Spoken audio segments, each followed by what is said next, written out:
Welcome back, everybody. It's your main man, Big Eye, the talk of the town. It's the DETVCH.com. Again, heck of a race.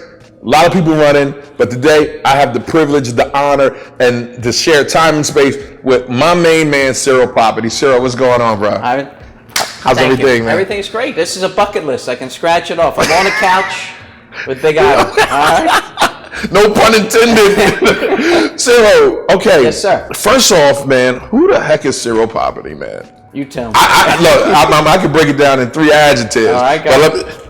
Amazing. Oh. Spontaneous. No, I don't want to say spontaneous. I'm going to say amazing, awesome, and amazing. Thank you very much. I'm going to just keep it right there. But I want you to tell people who you are. Who am I? In many ways, I'm my parents' son. Mm-hmm. My parents, lifelong Delawareans. My father, an attorney, and I learned the trade from him. But the thing that my parents taught me, and the thing that who I am, is we believe in humility. Mm-hmm. We believe in hat in hand. And don't talk big, do. Too big. Don't talk about it, actually do it. Right. And let your actions speak for you. Right. So who am I? I'm a very proud son of my parents, Ciro and Louise Poppiti. I'm a proud husband. My wife, Laura, who's also an attorney. Coincidentally, there are 11 Poppitis. Who is this kid? Yes, 11 Poppitis who are lawyers here in Delaware. Are you serious? Yes. Now, I'm number 9. But my wife puts a gold star next to her name because she says, Ciro, when I passed the bar, I was pregnant. So she says, I got a gold star. So I can't beat her there. Gold star moms all the way. Yeah, exactly. 11 Poppitis, that have been members of the bar. My uncle died, so there's 10 living who are now members of the bar. That's amazing. Exactly. And my father is 81 years old. And looks like he's like 30. Yeah, he's 81 years old. He has been practicing 55 years. Okay? And in the last election in Newcastle County, I received 100,000 votes. But most people thought they were voting for him. All right. Wow. Yes. So that name, like in the words of LL, rings bells. But exactly right. The Poppiti legacy. Yeah. Lives on. Yeah, we think we're about building it. And Poppiti and Delaware go together. This is where our people are. Wow. And for over 100 years, we've been trying to build up, make our community better. And to be honest with you, and you said, who am I? I go back to, I am my parents' son, but I'm a Poppiti. Right. And what that means is that we're trying to help the community. And as a result, there's a lot of goodwill that comes to me, a lot of votes, like I just said, that I don't deserve. And I get it. I get that I'm part of something bigger. And I've got to build up the family name, not try to glom off of it. Right. Poppiti. That's it, Poppiti. I like how you say it. Yeah, Pop. You're an amazing guy. I think since the first time I met you, we just clicked. All right. I actually remember you before I met you. Okay. I knew you before I met you. Okay. And that was Lucas. Yes. Right. You know. Yes. So folks may not know, but I started out as a child actor. That's right. And here again, I applaud my parents who are not theater people, but they empowered me. They said, if you have a dream or you have a talent, go pursue it. And they moved the obstacles out of the way in the best way that they could. Great idea for parents, right? And so I started here at the Delaware Children's Theater. And then through luck and through some skill, I got an agent in New York, and I started going to New York. I left school early, several times, three times a week. I'd leave school at noon, take a bus or a train, or my parents drove me to New York, and began auditioning. And I auditioned for well over a year, but finally I began to do some radio, and then I got my big break in a film called Lucas, something I'm very proud of. Very proud. You need to be. Yes, that was an amazing with film. Charlie Sheen winning, and Winona Ryder, and Cary Green, and of course Corey Haim, Courtney Thorne-Smith. And that was really a coming-of-age film for all of us. Now, do you still keep in contact with some? them? Yes, and some have clicked off of me a long time ago. But it was such an opportunity being in Lucas, and Siskel and Ebert named that film one of the 10 best of the 1980s. Wow. That has opened so many doors for me. And I continued. It's the reason that I got into Princeton University, okay? And I continued acting really through college. The last film I was in was a film with Jerry Stiller, Okay. You remember Jerry Stiller? He was Frank Costanza. Frank Costanza on Seinfeld. Yes. Yeah. And the last film I was in was with him. It was called Fish in the Bathtub, and it was, so I steadily worked. It wasn't just a one-trick pony, right? And then something happened to me. When I graduated from college, and after the first few years, I topped out at college at 252 pounds. Yes. 252 pounds. Yes, I was. And for the first time in my life, doors were closing on me because of that I was 250. I was a very awkward and And I decided for health reasons and personal reasons, I began to lose weight.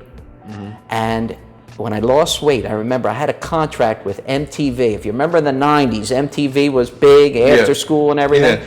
And I had a contract. And there's another step I'm taking with my career. And I went down to sign the contract with MTV, and they said, "Who are you? We want that fat kid. We want the heavy kid. We want the smart aleck kid that we know and love from movies like Lucas." Right. And so they called my agent, and they said, "We're not signing this. We're not signing with this kid." And so that essentially ended my professional acting career. Wow. Yeah, but how many more doors opened for me? All right, and do I regret it? Not a moment. Right. I had the opportunity then to go to law school. I had the opportunity to get elected to office, meet my wife, join the U.S. Army. I've had so many experiences open because I lost weight. So I don't regret it for a moment. And let's touch on that. Yeah. You're a soldier. I am. Thank you for your service. Yes. But you're also a lawyer in the service. I am. I'm the a JAG. JAG. Yes. Yeah. And I had we call it the best law firm in Delaware. That's the lawyers who are in the National Guard, Army, and Air. And we do have a great group of soldiers. We had I drilled with Bo Biden. Okay. And awesome guy. Yeah. Top shelf. Yeah. And I actually have his old job at the 261st, which is our brigade in Smyrna. Okay. And so I'm a soldier. I drill once a month, 2 weeks a year. Right. We do more than that. Yeah. All right. Yeah. And I had the pleasure of serving under the one of the finest generals that this country has known. That's Frank Vavla. Awesome. Yeah. He is our leader, but also our spiritual leader, and he's the head of our family. Wow. So I love being in the Army, and I want to say this, because I know you have a number of police and fire folks and those community members that make a difference who are fans of DETV. And once a month, I put on the uniform, the pickle suit, right? And I go and you'll stop at a Wawa for a coffee, and someone will say to me, "Hey, thank you for your service." Thank me? Yeah. That's nice, and you even said it. But how often do we say it to those good firefighters out there, those good police officers, You're right. those good community leaders You're right. who are making a difference?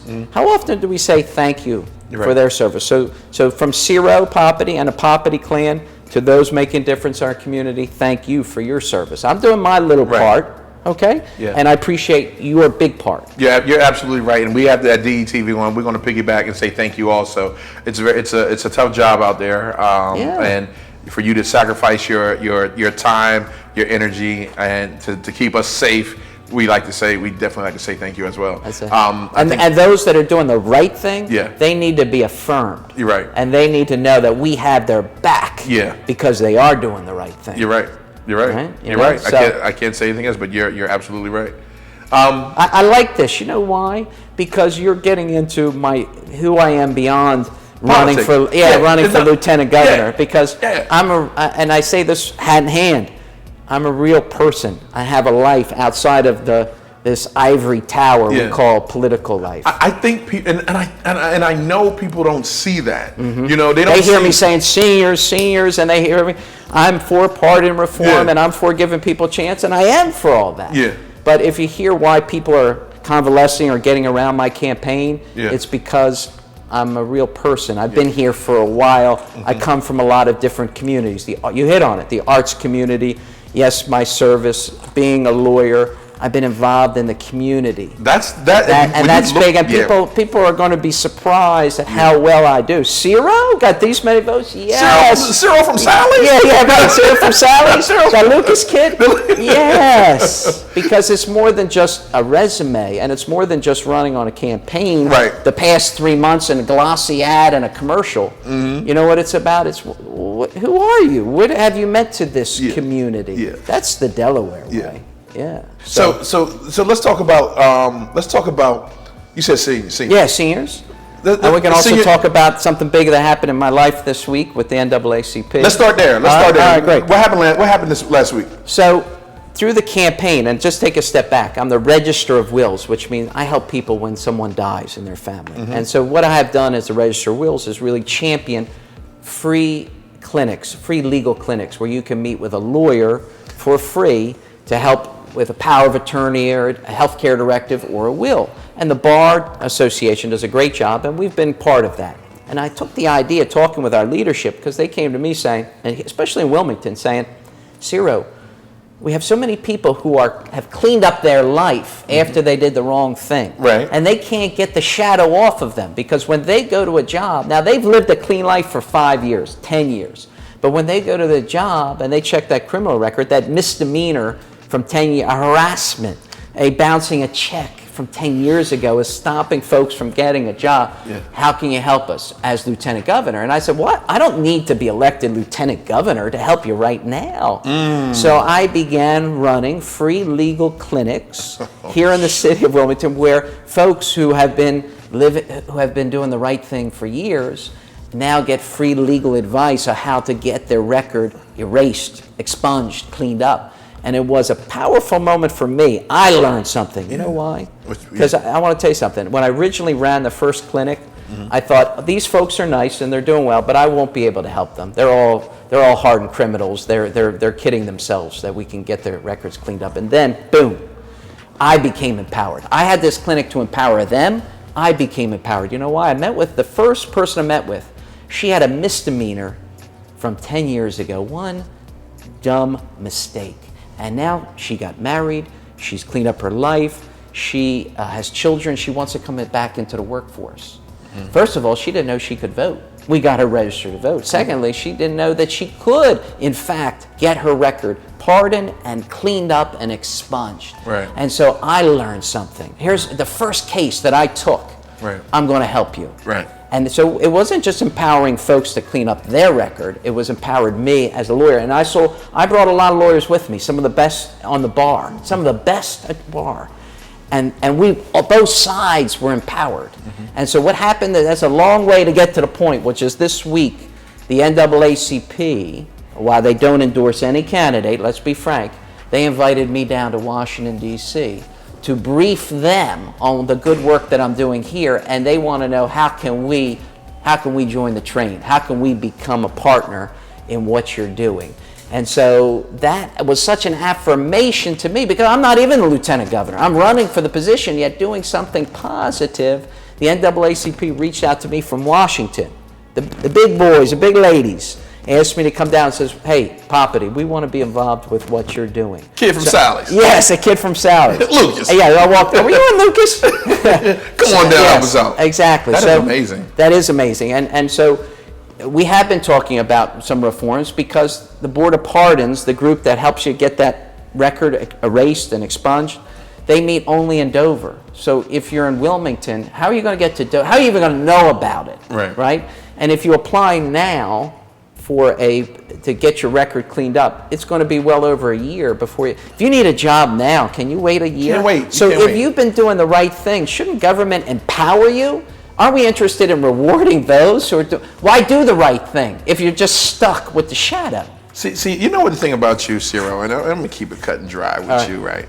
The thing is, you're already doing it, and you understand strategy, and even if and I don't want to speak this on you, so let me say this correctly. You're going to do this regardless. Right. Because that's just the type of guy you are. Right. And as long as I've known you, I can see your heart is in the right place. Thank you. for the NAACP Yeah. to call you to say, and again, to call they you don't for that. endorse anybody. And they're not endorsing right. you.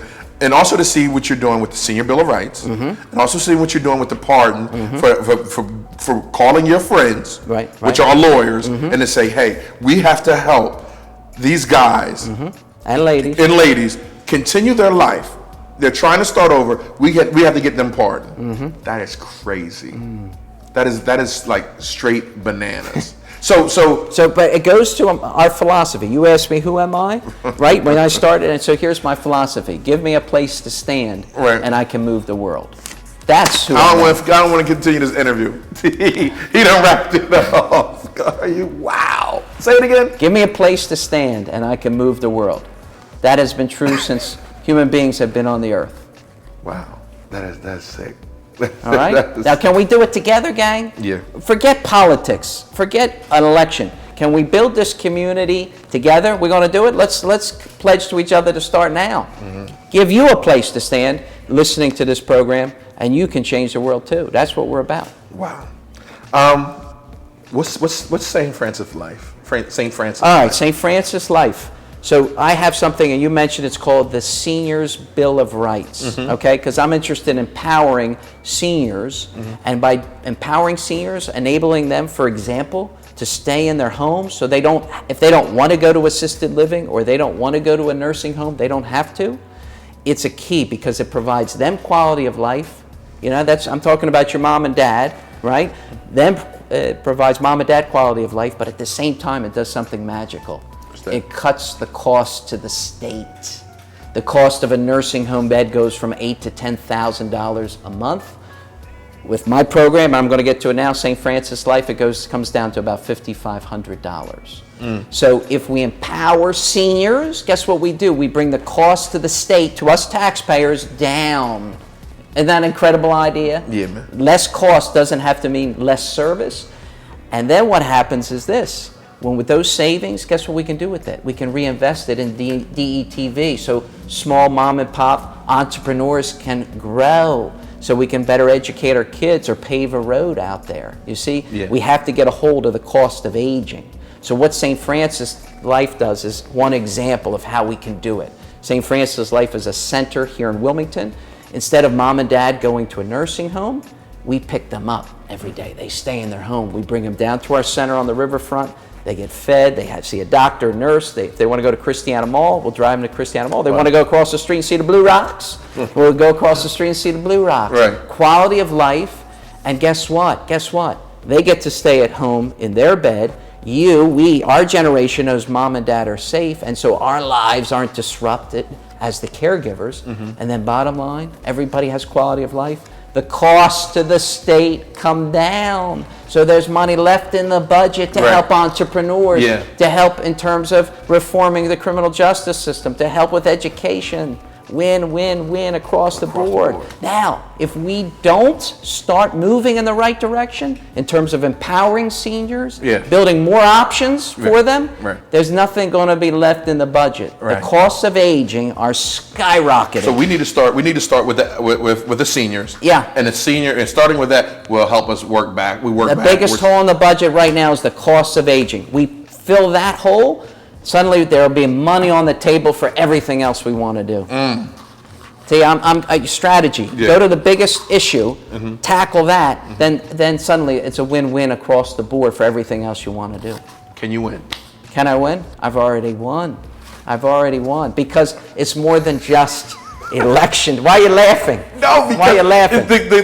The confidence, it's freaking amazing, man. No, and I'm not saying that to say you're arrogant. I'm not saying that at all. What I'm saying is like, I'm helping people. I already won. That's exactly right. It's not about office. It's about me doing what I was sent here to do, and I'm helping people. Game's over.